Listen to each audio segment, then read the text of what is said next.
સુરતના અમરોલી વિસ્તારમાં 3 વર્ષના બાળકનો અપહરણનો મામલા. બાળકની લાશ થાણેના લોકમાન્ય ટર્મિનલ રેલવે સ્ટેશનથી એક ટ્રેનના ટોયલેટમાંથી મળી આવી. સુરતના અમરોલી વિસ્તારમાં 3 વર્ષના બાળકનો અપહરણનો મામલો. બાળકની લાશ થાણેના લોકમાન્ય ટર્મિનલ રેલવે સ્ટેશનમાં એક ટ્રેનના ટોયલેટમાંથી મળી આવી. બાળકની લાશ ને અમરોલી ગુજરાત હાઉસિંગ બોર્ડમાં રહેતો હતો બાળકનો આકાશ ઉર્ફે આરવ રાજેન્દ્ર શાહ, જેનો 3 વર્ષનો બાળક માસિયાભાઈ વિકાસપુર વિસુંદાએ સાય અને સાય બાળકનું કર્યું હતું અપહરણ. આરોપી અપહરણના 7 દિવસ પહેલા જ સુરત આવ્યો હતો. આ અપહરણ કર્યા બાદ તે બાળકને મુંબઈ તરફ લઈ ગયો હતો. તે સાથે સુરત પોલીસ પણ ત્યાં પહોંચી અને તપાસ શરૂ કરી હતી. બાળકના ગળાના ભાગે નિશાન મળી આવ્યા હતા. હાલ પોલીસની અલગ ટીમે આરોપી વિકાસને પકડવા માટે તજવીજ હાથ ધરી છે, જેમાં પોલીસની એક ટીમ મહારાષ્ટ્ર અને બીજી ટીમ બિહાર આરોપીને માટે નીકળી હતી. આરોપી અપહરણ કરી હત્યા કરી બાબતે હાલ કોઈ પણ માહિતી નથી અને પરિવારનું નિવેદન લેવાનું પણ બાકી છે. અમરોલી પોલીસ સ્ટેશનમાં 22 તારીખે એક અપહરણના ગુનાની ફરિયાદ આપવામાં આવેલી, જેમાં 3 વર્ષના બાળકનું અપહરણ થયા અંગેની એની માતાએ ફરિયાદ આપેલી. તે બાબતે ગુનો દાખલ કરવામાં આવેલો હતો.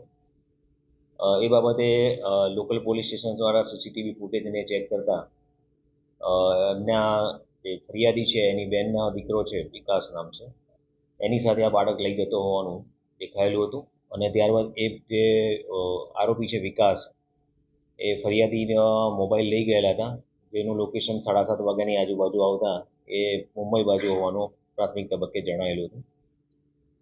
એ આધારે ટીમ ત્યાં મોકલવામાં આવેલી હતી અને લોકલ પોલીસ અને એમની ચકાસણી કાર્યવાહી ચાલુમાં હતી.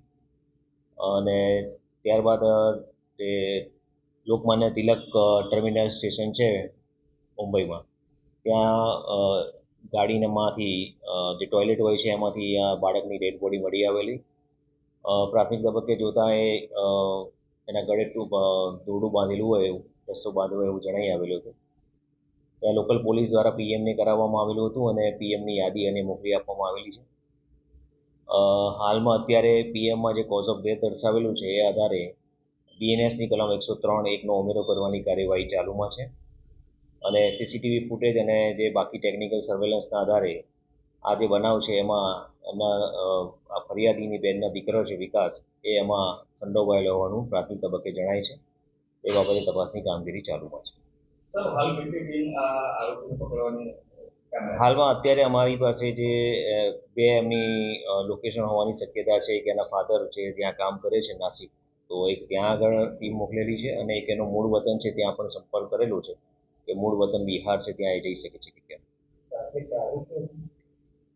હાલમાં એમના રિલેટિવ છે, એમને પૂછતા અત્યારે તો એમણે કોઈ વિગત જણાવેલી નથી, પરંતુ આજે એમની ફર્ધર પૂછપરછ કરવામાં આવશે. કારણ કે છેલ્લા 1 વીકથી જ આ લોકો અહીંયા આવેલા છે, તો આ બાબતનું કારણ શું છે એ માહિતી મેળવવાનું ચાલુ થશે. Bureau report, Janadesh news.